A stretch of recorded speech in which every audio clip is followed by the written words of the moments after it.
Hi friends, welcome to my channel Shantisri recipe studio.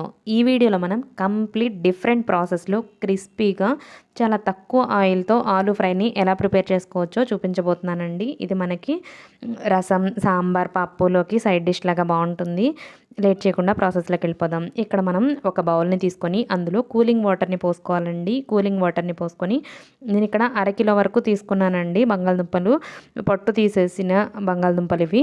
పొట్టు తీసేసి ఇలా పీసెస్గా కట్ చేసుకొని ఒక 10 మినిట్స్ పాటు కూలింగ్ వాటర్లో ఉంచాలి. 10 to 15 మినిట్స్ పాటు కూలింగ్ వాటర్లో ఉంచి ఆ తర్వాత ఇలా స్ట్రైనర్తో స్ట్రెయిన్ చేసుకోవాలన్నమాట. మొత్తం ఏమాత్రం తేమ లేకుండా స్ట్రైనర్లో ఒక 5 to 10 మినిట్స్ పాటు ఉంచేసి పూర్తిగా వాటర్ అంతా డ్రైన్ అయిపోయిన తర్వాత మనం ఒక ప్యాన్ తీసుకొని 2 టేబుల్ స్పూన్ల వరకు ఆయిల్ని వేసుకుందాం. ఆయిల్ని వేసుకొని మీడియం ఫ్లేమ్లో పెట్టుకొని మనం ముందుగా స్ట్రైనర్లో తీసుకున్న బంగాళదుంప ముక్కల్ని తీసుకుందామండి. తీసుకొని వీటిని ఇలా ఫ్రై చేయాలి. మూత పెట్టకూడదండి. ఫ్రై చేసేటప్పుడు మూత పెట్టామంటే మెత్తగా అయిపోతాయి.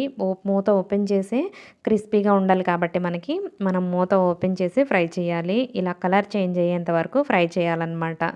కలర్ చేంజ్ అయిన తర్వాత మనం వీటిని ఒక ప్లేట్లోకి తీసేసుకుందాం. మొత్తం ఒక ప్లేట్లోకి తీసుకున్న తర్వాత ఒక 1/2 టేబుల్ స్పూన్ వరకు ఆయిల్ని యాడ్ చేయాలి. ఆయిల్ని యాడ్ చేసి ఇందులో మనం పోపు దినుసులను యాడ్ చేయాలి. పోపు దినుసులు 1 స్పూన్ వరకు తీసుకున్నానండి నేను. ఇలా తీసుకొని వీటిని కొంచెం ఫ్రై చేయాలి. మనకి ఇక్కడ ఆయిల్ తక్కువ ఆయిలే పడుతుందండి. మనం కొంచెం 1/2 స్పూన్ తీసుకుంటే సరిపోతుంది. ముందుగా ఆల్రెడీ మనం బంగాళదుంప ముక్కల్ని ఆయిల్లోనే ఫ్రై చేసాం కాబట్టి ఎక్కువ ఆయిల్ ఏం పట్టదు. నేను ఇక్కడ ఒక ఆనియన్ని స్లైసెస్గా కట్ చేసుకొని వీటిని ఫ్రై చేస్తున్నాను. మీడియం ఫ్లేమ్లోనే ఫ్రై చేయాలండి. లో టు మీడియం ఫ్లేమ్ అనమాట. ఇలా కొద్దిగా కలర్ చేంజ్ అవ్వగానే మనం ముందుగా ఫ్రై చేసి పెట్టుకున్న బంగాళదుంప ముక్కల్ని యాడ్ చేసేయాలి. అలాగే 2 చీలికలు చేసుకున్న పచ్చిమిర్చి, అలాగే ఒక రెమ్మ వరకు కరివేపాకును కూడా యాడ్ చేసి ఇందులో కొద్దిగా పసుపును కూడా వేయాలి. కొంచెం 1/2 స్పూన్ వరకు పసుపును కూడా వేసి ఇలా మిక్స్ చేయాలి. ఇలా మిక్స్ చేసుకున్న తర్వాత ఇందులోకి మనం రుచికి సరిపడా కారంని కూడా యాడ్ చేసుకొని కారం వేసుకున్న తర్వాత ఒకసారి మిక్స్ చేసుకోవాలి. మిక్స్ చేసుకొని ఇందులో క్రష్ చేసిన మిరియాల పొడిని ఒక 1/2 స్పూన్ వరకు యాడ్ చేసుకోవాలి. మీరు కొంచెం స్పైస్ ఎక్కువగా తినేవాళ్ళైతే 1/2 స్పూన్ వరకు కూడా యాడ్ చేసుకోవచ్చండి. యాడ్ చేసుకున్న తర్వాత ఇందులో ఒక 4-5 వెల్లుల్లి రెబ్బల్ని కూడా యాడ్ చేసుకోవాలి. ఇలా కొట్టుకొని యాడ్ చేసుకోవాలన్నమాట. ఒక 3-4 యాడ్ చేసుకొని ఆ తర్వాత ఇందులో గరం మసాలాని 1/2 స్పూన్ వరకు యాడ్ చేయాలి. యాడ్ చేసి ఇలా మిక్స్ చేసుకోవాలి. మిక్స్ చేసుకున్న తర్వాత లాస్ట్లో ఫైనల్గా మనం సాల్ట్ వేసుకోవాలి.